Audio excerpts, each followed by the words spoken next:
Voici la correction de la deuxième partie de l'activité du chapitre 15 sur les transferts d'énergie à l'échelle microscopique et surtout ici la dualité onde-corpuscule pour les objets microscopiques. Il s'agit ici de faire des interférences avec des atomes. Alors, des interférences, on en a fait déjà avec de la lumière. On avait envoyé un faisceau laser sur deux fentes de manière à créer deux sources de lumière qui allaient interférer derrière. Alors, si chacune des ondes partant de chacune des fentes en fait arrivait sur l'écran en phase, on obtient des interférences constructives et donc beaucoup de lumière. Par contre, si les deux ondes arrivent sur l'écran en opposition de phase, on obtient une zone sombre avec pas de lumière. Et bien ça, c'est ce qu'on peut faire aussi avec des atomes. Il s'agit d'envoyer des atomes alors froids qu'on laisse tomber sur des fentes.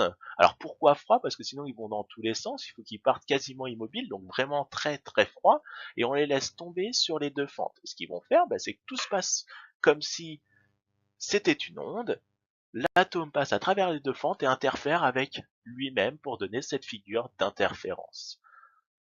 Allez, on se lance.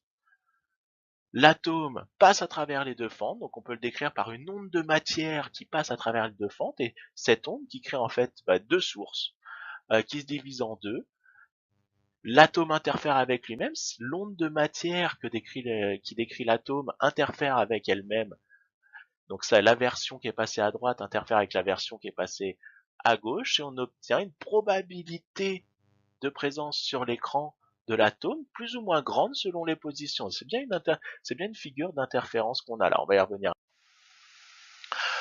On va vérifier dans les questions 2 et 3, l'idée c'est de vérifier que la formule de De Broglie sur la longueur d'onde est bien en cohérence avec ce qu'on va mesurer comme interfrange. Donc on commence par mesurer l'interfrange. Alors vous avez une figure qui vous donne ça, 4,7 cm pour 4 interfranges. Donc une interfrange, c'est la distance qui sépare deux maxima de probabilité de trouver les atomes. On les voit très bien ici avec beaucoup plus d'impact. Et on a 5,2 cm pour 1 cm, ce qui nous donne 4 interfranges pour 0,9 cm et 2,3 mm pour une interfrange. On garde cette valeur en tête. Pour utiliser la formule de De Broglie, il nous faut la vitesse des atomes, et donc ce sont des atomes en chute libre, ce qui veut dire qu'ils perdent de l'énergie potentielle. Voilà l'énergie potentielle, masse fois intensité de pesanteur multipliée par la hauteur de chute libre, ici 6,8 cm, et cette énergie est convertie en énergie cinétique, en chutant, perte de l'énergie potentielle de pesanteur qui est convertie en énergie cinétique, masse fois vitesse au carré sur 2. Si on pose l'égalité entre ces deux énergies, on obtient la vitesse qui est égale à racine carrée de 2GH. Ce résultat, on l'avait obtenu dans le chapitre 7 déjà. Il est bien de l'avoir en tête. Et en appliquant, on trouve 1,2 mètres par seconde pour les atomes. C'est pas beaucoup, mais suffisant. Alors utilisons cette vitesse qu'on va injecter dans la formule de De Broglie. On a dit, la longueur d'onde est égale à la constante de Planck divisée par la quantité de mouvement de nos atomes. La constante de Planck, on vous la donne, la masse de l'atome, on vous la donne, et la vitesse d'1,2 mètres par seconde qu'on vient de calculer. On obtient une longueur d'onde de 1,6 fois 10 puissance moins 8 mètres, 0,016 micromètres.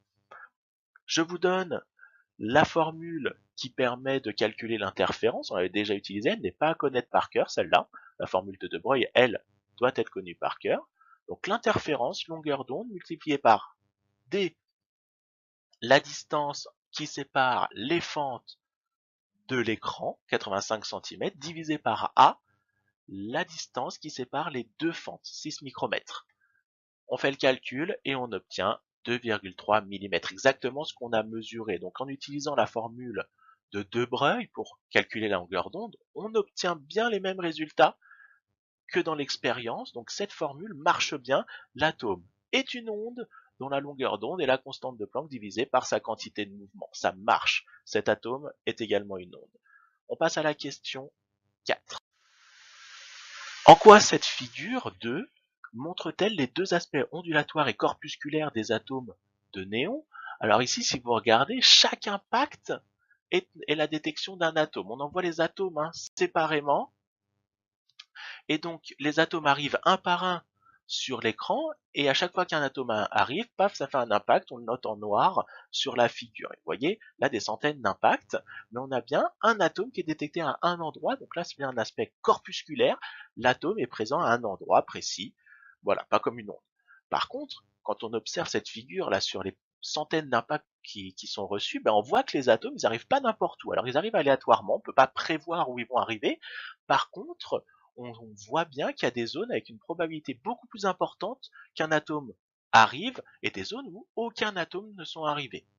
Et ça, c'est bien une figure d'interférence, donc c'est bien qu'il y a eu une interférence, et s'il y a eu interférence, c'est qu'il y a une onde, c'est qu'on a affaire à une onde. On a affaire donc à des atomes qui peuvent être détectés à un endroit précis, ce sont des corpuscules, mais durant l'expérience, quand ils sont passés, tout se passe comme s'ils étaient passés chacun, donc que chaque atome était passé par les deux fentes pour interférer avec lui-même. Voilà, la version qui est passée à droite interfère avec la version qui est passée à gauche, et ils interfèrent ensemble. Alors ça, c'est très bizarre. Alors pourquoi il faut 6000 impacts dans cette expérience? C'est la question 5, j'ai déjà un peu répondu. Si vous regardez, voilà, avec peu d'impacts, 50 impacts, bah, on n'a pas beaucoup, on voit pas la figure d'interférence, voilà, c'est pas évident de conclure. 100, 200 impacts, on voit pas grand chose, mais on voit bien ces atomes qui arrivent individuellement, séparés, voilà, et on ne peut pas prévoir où ils vont arriver. Par contre, avec plusieurs centaines d'impacts, 6000 impacts, on commence à voir se dessiner la figure d'interférence. Donc pour voir la figure d'interférence, il faut plusieurs centaines d'impacts, voire plusieurs milliers d'impacts, et là on voit des zones où les atomes arrivent avec beaucoup plus de probabilité, des zones où ils n'arrivent jamais. On voit la figure d'interférence se dessiner. Avec 5000 impacts, là, on la voit très clairement, des zones où il n'y a pas d'atomes et des zones où il y a beaucoup d'atomes, ce qui correspond à une onde de matière. Chaque atome, tout se passe comme si chaque atome est une onde de matière, une onde de probabilité de présence qui passe par les deux fentes. Donc tout se passe comme si l'atome passe par les deux fentes, interfère avec lui-même et est détecté à un endroit, donc ce qui donne en fait la probabilité, ce qu'on voit en bas à gauche, la probabilité qu'un atome arrive à un endroit. Et par contre, c'est aléatoire, on ne peut pas prévoir où il va arriver, mais il est détecté qu'à un seul endroit sur l'écran. Maintenant, est-ce que cette expérience aurait pu être faite à température ambiante? Pourquoi il faut vraiment des atomes froids? Alors, deux raisons, je vous l'ai dit au début, les atomes à température ambiante, ils vont dans tous les sens, alors que là, on veut des atomes qui vont vers les fentes, qu'on puisse faire tomber en chute libre. Euh, et on vous dit dans le texte introductif que les atomes à température ambiante ont une vitesse d'environ 0,7 km par seconde, 700 mètres par seconde. Donc ils vont vraiment assez vite, c'est difficile de les confiner et de les faire aller dans une direction. En plus, si on calcule leur longueur d'onde, on obtient 27 picomètres avec cette vitesse injectée dans la formule de De Broglie et une interfrange de 3,9 micromètres. Donc de toute façon qu'on ne verrait pas à l'œil nu. Donc, on peut éventuellement faire cette expérience si on arrive à confiner des atomes suffisamment et faire se diriger à un endroit ou les sélectionner, mais en tout cas, l'interfrange ne serait pas visible à l'œil nu. Voilà, l'activité est finie. Vous pourrez passer au type bac en cours.